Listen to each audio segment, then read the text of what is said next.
կոլեկտիվ հիշողություն երբ որ ստեղծվում է, ինչպես այս կառույցը 1960-ականների կոլեկտիվ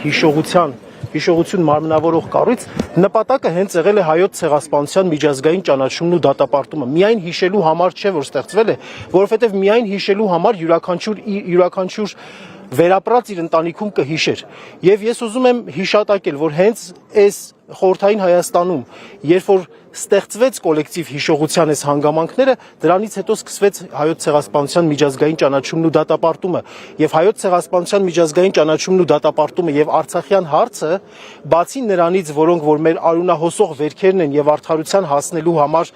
մեզ մոտիվ են տալիս, դրանք Հայաստանի Հանրապետության միջազգային քաղաքականության մեջ գործոն լինելու երկու կարևոր փաստարկներ են, երկու կարևոր կռվաններ են։ Դրանք մեր գործոնայնությունն են բարձրացնում եւ մեր անվտանգության մակարդակն են բարձրացնում։ Հետևաբար այդ երկու կարևոր հանգամանքից հրաժարումը, Արցախից հրաժարումը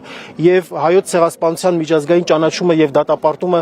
առաջնահերթությունից հեռացնելը Հայաստանի գործոնայնությունն է իջեցնում եւ Հայաստանի անվտանգության մակարդակն է նվազեցնում, ճիշտ հակառակը նրան, ինչ որ ասում են գործող իշխանությունները։ Պարոն Սողոմոնյան, քանի որ պատմաբան եք եւ խոսեցինք ցեղասպանության ու շահամալիրի կառուցման մասին խորհրդային ժամանակաշրջանում, ինչ ասաց Փաշինյանը Շվեյցարիայում հայ համայնքի հետ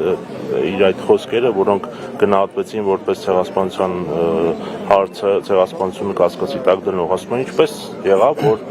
39 թվականին ցեղասպանության առաջնահերթություն չկար, բայց 50 թվականին կար եւ ակնարկում էր այդ ով էր ներշնչել մեզ, այդ ում մատուցմամբ էր, որ մենք սկսեցինք խոսել հայոց ցեղասպանության մասին։ Շատ բարի։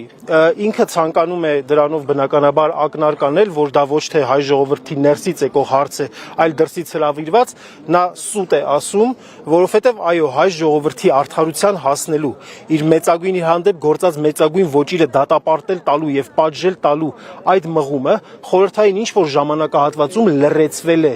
Ուժով է լրացվել։ Ես ուզում եմ հիշատակել եւ դպրոցական դասագրքերում փառք Աստծո, որ մինչեւ հիմա դրա մասին նաեւ գրված է, որ 1926 թվականին բոլշևիկյան ղեկավարությունը արգելեց հայոց եկեղեցուն նշել մեծ Եղեռնի օրը, ապրիլի 24-ը։ Այսինքն մինչեւ դա հայոց եկեղեցու գլխավորությամբ հայ ժողովուրդը, հայ համայնքը նշում էր դա, այսինքն այդ կոլեկտիվ հիշողությունը իր մեջ պահում էր եւ արդարության հասնելու ձգտումը կար, այո, խորհրդային բռնատիրության այն ամենաուժեղ շրջանում, ստալինյան շրջանում դա ճնշման տակ, մամլիչի տակ, լրացման տակ պահվել էր, որից հետո ձնհալից հետո հայ ժողովրդի այդ ինքնաբուխ զգացումը եւ արդարության հասնելու պահանջը